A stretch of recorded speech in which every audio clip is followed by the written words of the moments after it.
If you guys don't mind spoilers, I will say spoilers, or I'll even pull it up and review it.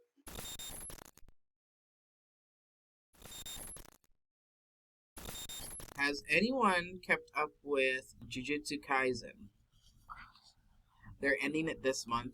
On the 30th is going to be the very last chapter of Jujutsu Kaisen, and the manga is going to be over. But they, I don't know if any of you are reading it. I don't want to give too many spoilers or anything like that. But it just seems like after this chapter, it seems like that Gege is rushing the ending pretty hard. I thought the fight with Sukuna was gonna end differently. It felt like they were gearing up like a really big, like climactic end to the fight, and it kind of ended just like nah, like really weird end. Throughout like the last, I don't know, 3-4 months, like there's just been a brawl with Sukuna. Like it's really like I won't lie, the brawl is really good. Like that whole like the whole 4 months expanded in these chapters have been really good. Like there was a lot of twists and turns, like a lot of things that happened, and I don't want to give spoilers just in case, But a lot of things that happened with it did really keep you like at the edge of your seat. Like I gotta know what happens next week. I gotta know what happens next week. And then I thought the fight was gonna go on a little bit longer, at least to like the middle of this month, and then like we tie up loose ends, right? It was the first like 2 to 3 pages of it, right? And the battle just that was it. Like it was just gone. It was just done. It was really weird.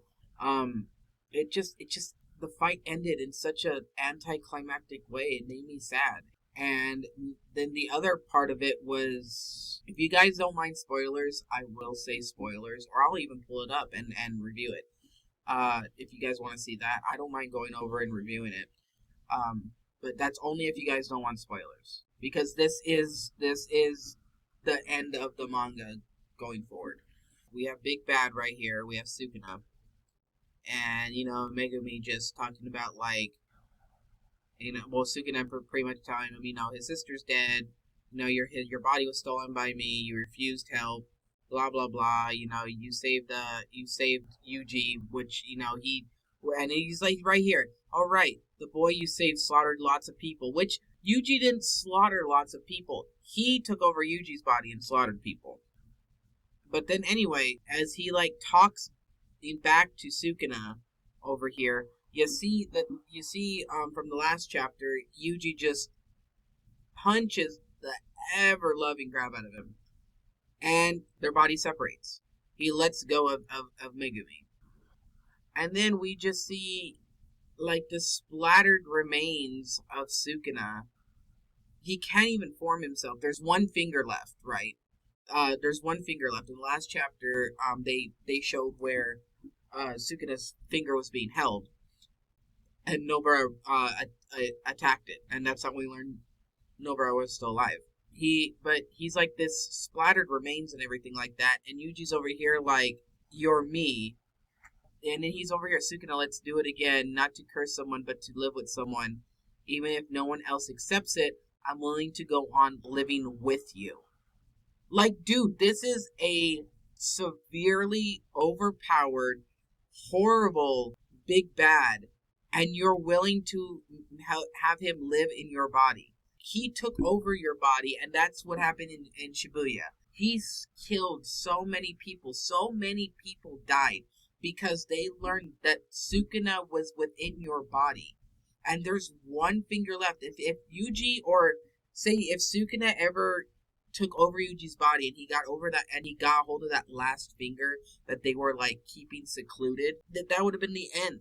And then he just evaporates into nothing. And then his minion over here, she as well just evaporates into nothing because he's gone. And that's it. That's it. That's all. That's all. Then we get here where Megumi's waking up and everything like that. And then they were gonna do this whole surprise thing like they did with Yuji. But that's it. That was anticlimactic in the worst sense. The whole fight for months going on and like having all these twists and turns and great things happening for it to just end like, oh no, let's do it again, Sukuna.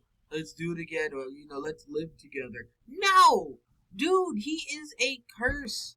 He is a curse. He is a big bad. He is a demon. He is a cursed spirit. He is was all powerful thousands of years ago. Even his little mistress, whatever she is, had touched on it. That he, like 1,000 years ago, barely anyone could stand a chance against him. Gojo died to him. Many people died to him. The Shibuya incident. And Yuji just wants to like have him live within him again. No! If he ever took over your body, you ever got a hold of that final finger, that's it for the world. That's it for Tokyo. That's it for Japan. He is at his full strength again.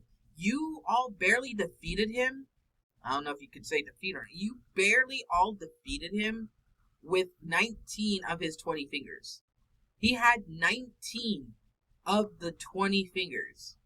And that's how much it took out of them to defeat him. That it took so much out of all of them. He killed Gojo. He's no longer coming back. He killed so many people. There was so much death and destruction that happened due to Sukuna, due to trying to get him back to his full power. And you want to live with him? No. And then here we are, like, you should be weeping for joy because the hottest girl in your class, whatever, jokes and stuff like that. And then there was, letters that Gojo wrote to them. Apparently, he knew where Nobara's mom was the whole time. I didn't know she was looking for her. Unless I forgot about that whole thing, but he knew where her mom was at. We don't get to know. He knew. But I like this part. Sorry, Megumi, but your dad's a goner. I wasted his ass. That is true. In Jujutsu Kaisen 0, we found that out. And then, like, it ends with, them yelling at Yuta. I don't like Yuta, but them yelling at Yuta because he ended up doing his copy technique Pseudo Geto had with the whole, like, he put with Kenjaku putting his brain inside Geto's head. He did the copy technique and he put his brain inside of Gojo's body. So Gojo's not alive. Yuta is just piling Gojo's dead body. And I guess they're figuring that out here. Or, getting mad at him for it. In the next 4 weeks, they're going to be tying up Jujutsu Kaisen. I hope it ties up nicely because there's a lot of stuff that's still not touched on. One is, Yuji's mom and dad. His mom was Kenjaku. His dad was a sorcerer. Nothing was ever touched on that. We have so much we need to touch on and 4 weeks to do it. Well, Gege has 4 weeks to do it. And I don't know if it's going to end very well. I mean, what are they going to do about Yuta? His brain is in Gojo's body. And his body is, without anything. Like, his body is just, like, there.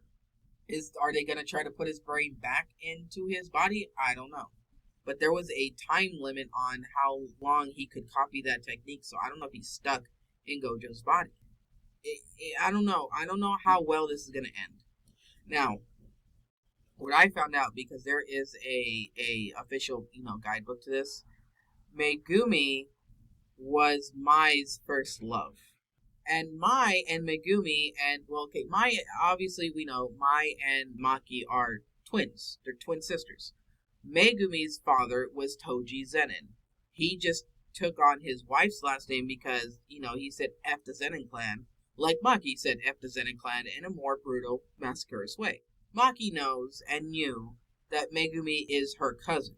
It's officially that Mai's first love was Megumi. Dude, they're cousins. They are cousins. They're not even like... It's Sweet Home Alabama up in there, okay? That was so weird to find out.